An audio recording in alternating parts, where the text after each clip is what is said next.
What's up, everybody? This is the Gore Report checking in. I hope everyone had a happy and eventful Labor Day weekend. But now summer's over, it's a brand new month, so let's get to it. So let's take time to rehash what happened last week. The main event from last week, Nvidia earnings. Nvidia reported record earnings for the second quarter. They recorded a beat on earnings per share, a healthy beat on revenues, $46.7 billion versus an expected $46 billion. This was Nvidia's ninth straight quarter of 50% plus growth. Net income rose 59%. Nvidia also reported a $60 billion stock buyback, signaling management's confidence in the strength of Nvidia's outlook.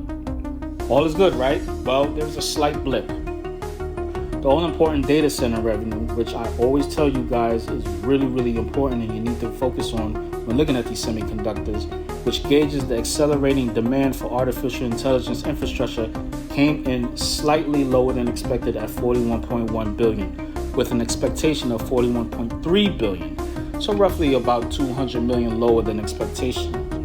Now, some TV talking heads, and I tell you guys not to listen to the TV talking heads on CNBC, made a big deal about Nvidia missing slightly on the data center revenue by saying this is the beginning of a downtrend and questioning whether the AI party is coming to an end. We've seen this before. We've been down this road before with Nvidia. We saw this in the summer of 2023 during the Blackwell delay. To give you guys some color, Blackwell at the time was Nvidia's latest supercomputer chip that was about to be released, but kept getting delayed. Blackwell was eventually released in 2024 and all was back to normal. Nvidia was back on top and all the TV talking heads were fans again. So 2 reasons why people shouldn't really panic.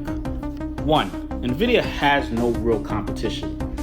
Their biggest competitor is AMD, and AMD is in the second place, but they're way down below. The thing with Nvidia is it's a victim of its own success. Unless you think the hyperscalers such as the Googles, the Microsofts, the Amazons are going to start producing their own chips, their own GPU chips, then there isn't really a competitor for Nvidia.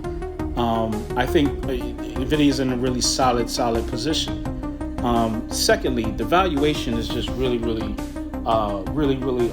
attractive. It's 27 times earnings, and for a lot of tech companies, their price to earnings multiples is sometimes in the low 40s, high 30s. So even with all the growth and all the success Nvidia has had, it's still at a really attractive valuation. So the proof is in the pudding.